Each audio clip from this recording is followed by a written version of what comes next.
Buenas tardes, mis hermanos, Dios me los bendiga, Dios les guarde.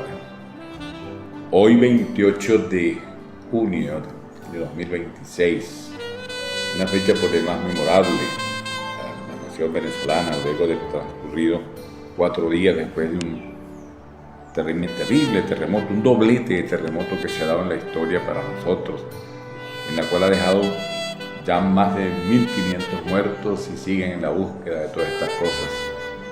De verdad que nos ha estremecido el corazón, nos ha dado mucho sentimiento de ver estos datos que se recogen, todas estas cosas. Es un terremoto tan fuerte después de 125 años, terremoto doble que no se había dado en muchas ocasiones. Y esto ha originado un dolor, una pena muy grande, lo que sí ha despertado a un país ante la solidaridad y el apoyo, agradeciendo también cuando han llegado delegaciones de otros países para apoyarnos, para meter su mano en situaciones donde no somos expertos, cosas que nos habían estado haciendo falta. Pero gracias a Dios por la solidaridad humana de otros países que han venido para ayudar. Por eso, en esta ocasión quiero dejar esta reflexión que espero sea de bendición para todos. Porque de una manera u otra, muchos de los que estamos escuchando esta reflexión tienen a alguien cercano en un momento así. Se habla más de 40.000 desaparecidos. En fin, la lista es grande y esperamos en el Señor que esto vaya disminuyendo. Así estamos. En lo particular, yo nunca lo he hecho en los años que tengo predicando, y más de 50. Siempre le he dedicado estas predicaciones, estas cosas al Señor, porque Dios es el que me da la bendición. Pero quiero dedicar esto a la memoria de alguien que nos han dicho partido con el Señor junto con algunos de sus familiares.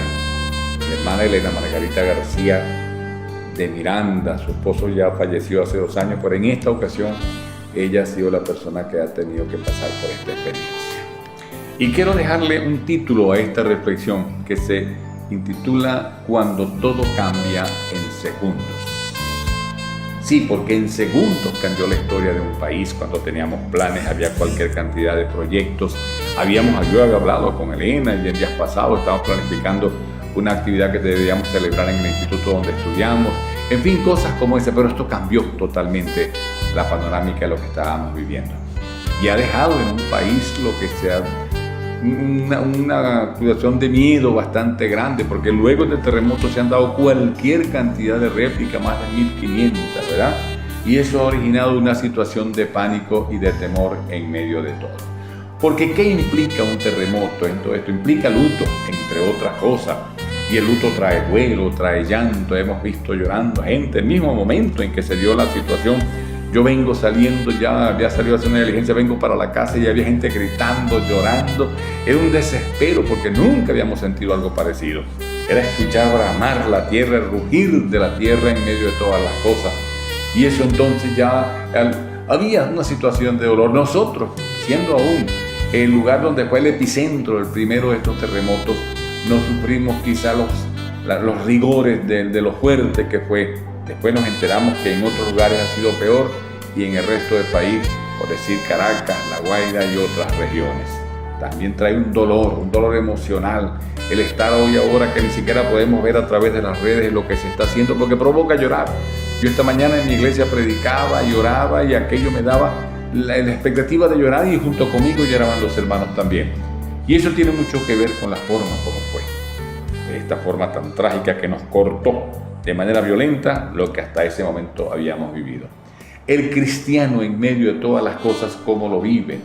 Pudiera ser que alguien diga y tenga otra tendencia, otra doctrina. No, eso a mí no me pasa, todo lo puedo en Cristo que me fortalece. Somos humanos, lloramos, lo sentimos.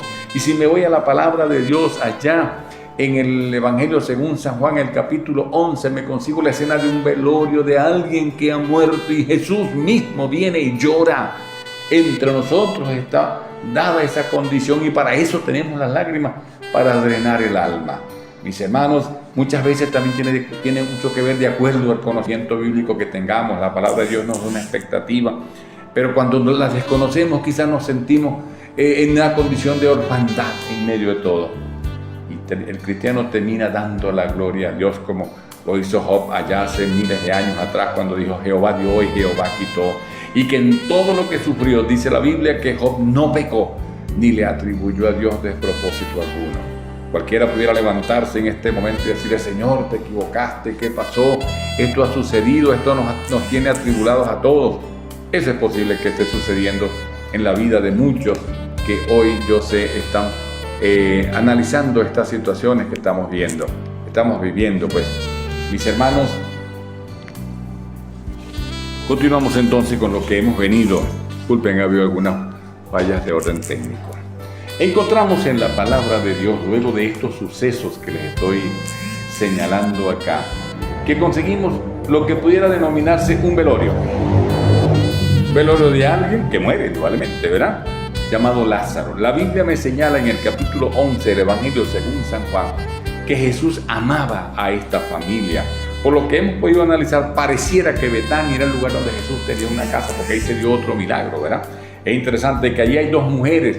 María, la que ungió los pies de Jesús con aquel perfume como creyente. Marta también, que era la que estaba afanada en medio de tantas cosas. Y Lázaro. Ellos le avisan a Jesús que Lázaro está enfermo. El que ama, dice la palabra, está enfermo.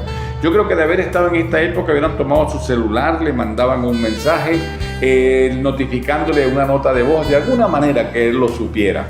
Lo cierto es que Jesús estaba enterado, el mensaje le llegó. No estaba tan lejano así en medio de todas las cosas. Además de que en esa región él había sido corrido, prácticamente apedreado por medio de mucha gente. Ahí están las cosas. Entonces, cuando aquello se lo manda, pareciera que Jesús lo dejó en visto, como se dice ahora. Sí, ya me enteré, pero no fue. Y pasaron 4 días. Durante ese tiempo Lázaro había muerto, había dado un velorio. La Biblia me señala que había llegado gente para consolarla. Había gente que estaba pendiente, que es más, cuando María se levanta, cuando se entera que Jesús está, dijeron: va a llorar, porque vamos al sepulcro, vamos al cementerio a llorar. Me ha tocado ver estas situaciones en medio de muchos casos y en esta situación que estamos viviendo más. Las redes nos muestran escenas cuando están rescatando personas y hay un aplauso, pero también cuando sacan a alguien muerto, el dolor cada vez es mayor, y si la familia está cercana allí, con más razón. Me enteraba en estos días de esta familia que les estaba diciendo, cuando me entero de un hijo, de su esposa y unas niñas. Dios mío, aquello me dio que llorar, porque el luto es así, ¿verdad? En este caso Jesús murió, Lázaro murió, era su único hermano. En esta situación el lamento es más grande. Jesús era su amigo, dice la palabra de Dios. Contaban con el favor del Señor. Él los amaba, como dice la palabra, en todas las cosas. Es bueno leer el capítulo 11 del Evangelio según San Juan. Pero hay algo interesante: Jesús no estuvo allí. Pareciera que en ocasiones nos toca vivir momentos solos, en la que Dios no está por ninguna parte. Saca eso de tu mente: el Señor siempre va a estar contigo allí. En cualquiera que sea la circunstancia ahora, el Señor va a estar allí. No lo podremos ver ni sentir de alguna forma, pero Él va a estar allí. En este caso, Jesús físicamente no estuvo allí, pero Él había dicho a sus discípulos: Lázaro ha muerto, vamos hasta allá para que las cosas sean de otra manera. Pero los discípulos, como no entendían, nunca podían pensar que lo iba a resucitar. Por eso uno de ellos dice: bueno, vamos también nosotros para que muramos con Él. Se toma de esa manera. Él lo llamaron y no vino. Interesante esto, ¿verdad? Y era para ponerse a llorar. ¿Y con quién contaba yo? ¿Dónde estaba en un momento como este? ¿Cómo pasó esta situación de tragedia? A lo mejor mucha gente ha muerto allí atrapado, clamando, pidiendo y no ve la respuesta. Qué bueno cuando sí la hay, porque parece que queremos tener a un Dios que en el momento nos responda cuando estamos pidiendo. Y terminamos tristes y decepcionados algunos. Eso se da porque la gente tiene otra expectativa de la vida. Resulta que para ir a nuestro encuentro con Dios, solo debemos despojarnos de esta materia, de este cuerpo que tenemos. Pero las cosas pasan. Luego de eso, cuando Jesús ya decide volver con sus discípulos allí a aquella región, y llegan por lo visto de noche, dadas las circunstancias que se habían dado, ya con Lázaro muerto, por fin llegó Jesús. Hay un canto que dice: llegó Jesús y huyó el enemigo. Allí está, por fin llegó Jesús cuando Él está allí. ¿Cómo va a llegar Jesús cuando tú no le has invitado a tu vida? ¿Cómo va a llegar Jesús a tu corazón cuando Él es un caballero y hasta que tú lo invitas a entrar, Él no va a entrar? ¿Cómo va a llegar Jesús si ni siquiera te conoce? te animo a que conozcas a Jesús plenamente. Por fin llegó Jesús. Y en lo que llega, dice que Marta, estando allá en la entrada prácticamente del pueblo, cuando escuchó que venía, llegó a encontrarlo. Yo siempre le he dicho aquí en la iglesia, hay una expresión aquí en Yaracuy que dice provoca, más o menos como una señal como de reclamo. Cuando Jesús viene, a lo mejor le dijo provoca, mira, te lo dijimos y llegaste ya 4 días después, ya no hay para qué. Y entonces aquella mujer comienza a dar como una especie, cuando Jesús comienza a increparla y le dice, tranquilo que tu hermano resucitará. Y ella estaba como adoctrinada para saber que sí, va a resucitar en el momento cuando el Señor ya venga por todos. Él viene y se lo dice y ella lo asume de esta manera. Y entonces viene caminando hacia el pueblo donde estaban ya las cosas. Y entonces allí muy cerca, la iglesia que le avisan a María y ella sale corriendo, es cuando los discípulos pensaron que a lo mejor iba a llorar. Los discípulos no, pero la gente que estaba con ella pensaron que iba a llorar. Y cuando lo ve que viene, Señor, si hubieras estado acá, mi hermano no habría muerto. Y él le dice, tranquilo que va a resucitar. Y comienza a dar una explicación y ella lo va aceptando. Sí, es verdad, es esto y lo otro. Hasta que el Señor tiene que prácticamente increparla de otra manera. Y es interesante que Jesús, viendo el ambiente que se da allí, la gente que lloraba, porque Lázaro era querido por la gente, el momento que se da la tragedia, como lo hemos visto en este caso, familias enteras llorando por muertes de niños, de uno, de otro, es tanto así que el mismo Jesús lloró. En 2 ocasiones nos encontramos que Jesús llora. Uno sobre Jerusalén, cuántas veces aquí se cobijaron, dice la palabra, ¿verdad? Y en este caso, cuando ve a aquella gente, el Señor no es indolente. El Señor también tiene los sentimientos como un hombre que es en medio de todas las cosas. Un hombre que le tocó vivir como nos ha tocado vivir a nosotros ahora. No podía evitar esta mañana las lágrimas y decirle, Señor, tráeme consuelo a esto, porque para mí es bastante fuerte. Y me ha tocado despedir a gente muy querida, entre ellos mi abuela, mi mamá, que se fueron con el Señor y se lo pusimos, bueno, Señor, hoy nos ha tocado esto también. Tuve un cuñado que partió con el Señor y en medio del llanto, bueno, Señor, voy a decir como dijo Job, Jehová dio y Jehová quitó, sea el nombre de Jehová bendito. También tengo experiencia de haber hablado con gente que se levantan contra Dios, en ese momento comienzan a increparlo. ¿Dónde estaba? ¿Qué sucedió? Y tantas cosas. Importante que en todo esto, dice la Biblia, no pecó Job, sino que él no atribuyó a Dios las cosas como fueron. Aquella mujer, ya María, solo tenía la teoría de lo que sería la enseñanza, la doctrina. Sí, va a resucitar. Y en medio de aquello sigue como con un reclamo, algo muy dentro de su corazón. Si tú hubieras estado acá, porque te he visto sanando enfermos, te he visto sanando tantas cosas. Si tú hubieras estado acá, mi hermano no habría muerto. Y es cuando Jesús, yo creo que voltea y le dice en un tono enérgico, prácticamente que le jala las orejas, por decirlo de alguna forma, le dice, no te he dicho que si crees verás la gloria de Dios. Yo quiero repetir esta expresión para nosotros. No te he dicho que si crees. Tenemos que creerle a Dios en medio de las circunstancias, del dolor, de la prueba. Jesús reprende el dudar de aquella mujer. Jesús tiene una condición distinta para ella y de la teoría va a la práctica y pregunta, ¿y dónde le pusiste? Y allí entonces una de ellas le responde otra vez, Señor, allí está. Lo habían enterrado en la forma como lo podían hacer en aquella época, se cavaban un hueco allí en medio de una piedra y allí depositaban el cuerpo y colocaban entonces una piedra que lo tapara. Y Jesús les pide a ellos hacer algo que no estaban dispuestos a hacer. Daba pena, da un sentimiento distinto, quiten la piedra. Señor, tiene 4 días de muerto, ya hiede. Y si no estuviste acá, ahora nos vas a hacer pasar por esta pena delante de todos. ¿Por qué? Porque lo quieres ver. Hay gente que me ha tocado hacer un velorio, yo quiero ver a mi familia, y se ponen encima de una urna y casi que se meten ahí en la fosa con el cuerpo, porque ya no quieren ver cómo al final pareciera que era como un antojo de Jesús.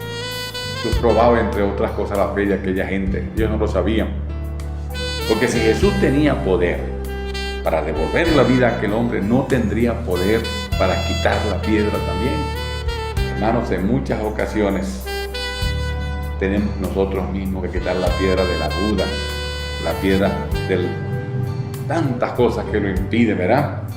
No tendría poder para quitar la piedra del Señor. Tú tienes que quitar la piedra de incredulidad, de dolor, de reclamo, de tantas cosas que tenemos.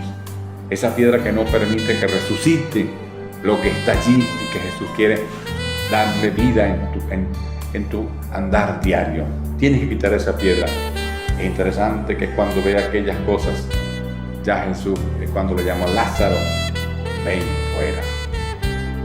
Un testimonio que la palabra de Dios señala de una manera muy especial en el Evangelio según San Juan, el capítulo 11, como les he dicho. Lázaro, ven fuera. Yo creo que ellos se quedan asombrados de escuchar aquellas expresiones. Nunca lo habían hecho. Jesús es uno de los pocos milagros de resucitar un muerto que se hace de forma pública. Y la Biblia señala que Lázaro se levanta y lo habían envuelto en sudarios como era la costumbre en aquella ocasión. Allí entonces cuando viene saliendo, quizás esperando que le quitaran aquellas cosas, se da el milagro que nosotros muchas veces queremos en medio nuestro. Sus vestiduras eran igual quizás a las de mucha gente hoy, que ha cubierto su vida con trapos, con cosas que quitan quizás la imagen que deberíamos tener. La vida cambia en segundos. Aquello del terremoto que les estoy diciendo causó para nosotros un dolor inmenso. En segundos los planes se cayeron para mucha gente, hombres, mujeres, niños, adultos, en medio de todo. Allí pasó todo eso.